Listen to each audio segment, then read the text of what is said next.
Ready ready అమ్మా ready. Ambulance driver ని ప్రగతి నగర్ లో వేసేద్దాం. ఏజెంట్ ని వాళ్ళ ఇంట్లో వేసేయటమే సేఫ్. హెచ్ఆర్ ని హాస్పిటల్ వేసేద్దాం.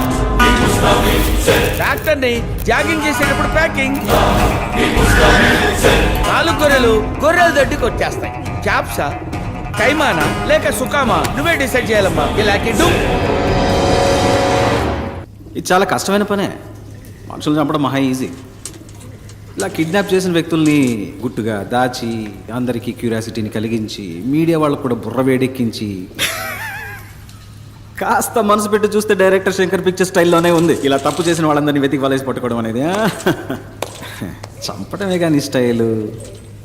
ఈ కిడ్నాప్ ఏంటి కొత్తగా? కిడ్నాప్ అయిన వాళ్ళందరూ హాస్పిటల్కి సంబంధించిన వాళ్ళు మాత్రమే అయి ఉండటం ఏంటిది?